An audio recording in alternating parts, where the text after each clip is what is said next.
Guerra da Coreia. Um conflito que deixou mais de 2,5 milhões de mortos, contou com a participação da China, dos Estados Unidos, até da União Soviética e dividiu ainda mais um povo que em sua essência era unido. Não perca a aula de hoje, meu querido e minha querida.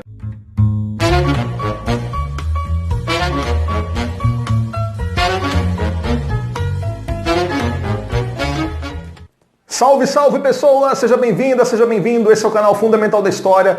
Eu sou o professor Enéas, meu amiguinho e minha amiguinha. Se você está chegando aqui pela primeira vez, inscreva-se no canal, deixa o like no vídeo. Isso ajuda a dar relevância tanto para o canal quanto para esse vídeo aqui, para que ele atinja mais pessoinhas especiais como você que mora aqui no meu coração. Galera, hoje eu vou falar sobre um conflito envolvendo dois países que antes de tudo eram apenas um, as Coreias, Coreia do Norte, Coreia do Sul. Coreia do Sul que, aliás, está na moda já tem um certo tempinho, hein? Você certamente deve se lembrar dessa música que foi um hit em 2012 do rapper Psy. Oppan Gangnam Style. Ainda no campo da música, o mundo assistiu uma invasão do K-pop, né, do pop coreano, principalmente com bandas aí como o famoso BTS, tem o Blackpink também, das meninas, né? Fora as marcas coreanas que dominam o mercado aí, como o Samsung, Kia, LG, tantas outras. A Coreia do Sul, uma verdadeira revolução na educação nas últimas décadas. A minha lembrança mais antiga, para revelar minha idade para vocês, sem revelar, né, mostrar como eu sou velho, vem das Olimpíadas de Seul em 1988, quando o judoca Aurélio Miguel ganhou a medalha de ouro para o Brasil. Eu lembro, eu era pequeno, mas eu lembro, tá? Então, galera, sem mais delongas, vamos falar sobre o conflito da Coreia do Sul com a Coreia do Norte, que talvez seja lembrada por essa figura aqui, né? Acho que é a única pessoa mais conhecida atualmente, o ditador Kim Jong-un. Um conflito que ocorreu, uma guerra lá em 1950, durou até 1953. Mas para a gente saber por que aconteceu toda essa guerra, a gente tem que voltar um pouquinho mais no tempo, lá para o ano de 1910. Naquele ano, o Japão, que tinha pretensões imperialistas lá no Oriente, no Pacífico, eles impuseram um acordo forçado com a Coreia, que até então era um país só, levando um grande fluxo de imigração japonesa para a Península Coreana.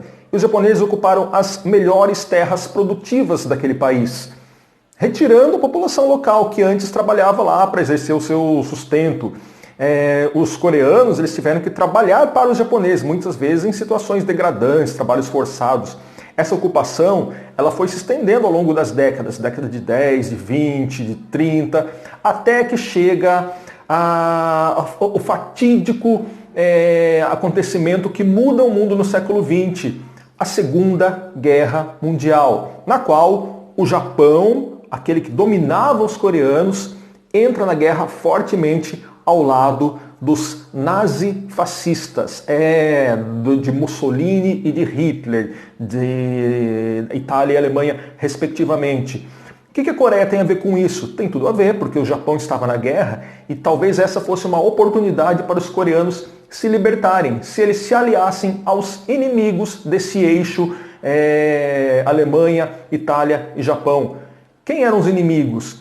Um inimigo muito forte dos japoneses naquele momento eram os Estados Unidos, que disputavam ali algumas ilhas no Pacífico. Então, seria uma oportunidade dos coreanos se aliarem aos americanos e se livrarem dessa exploração japonesa. Galera, o fim da Segunda Guerra, a gente já sabe, né? Os americanos eles lançaram as 2 bombas atômicas contra as cidades japonesas de Hiroshima e Nagasaki. Os americanos derrotam os japoneses que se rendem. E aí, esse talvez seria o momento de liberdade, de independência tão sonhada do povo coreano. Foi isso? Foi isso? Nada disso. O que aconteceu foi que naquele ano de 1945, a Coreia é dividida entre 2 países vitoriosos da Segunda Guerra Mundial, 2 países que se aliaram na Segunda Guerra, mas que se tornam grandes rivais depois da Segunda Guerra Mundial, Estados Unidos e União Soviética. O contexto era agora da Guerra Fria. O mundo se dividia entre ocupações, entre influências militares, ideológicas, de americanos capitalistas e soviéticos socialistas. E sobrou para a Coreia, que se dividiu. O norte ficou como uma área de ocupação e de influência da União Soviética Socialista. E a Coreia do Sul, área de ocupação militar e influência americana capitalista. O que acontece, pessoal? A gente avança para o ano de 1948 e os soviéticos, eles saem, eles desocupam a Coreia do Norte. Um ano depois, em 1949, é a vez dos americanos deixarem a Coreia do Sul. E aí que o país já estava dividido. E desde 1948, quando a Coreia do Norte foi desocupada pelos soviéticos, o líder do país, o norte-coreano Kim Il-sung, ele já tem pretensões de invadir a parte sul e reanexar tudo para ter sob o seu comando, pensando aí já num governo autoritário comunista.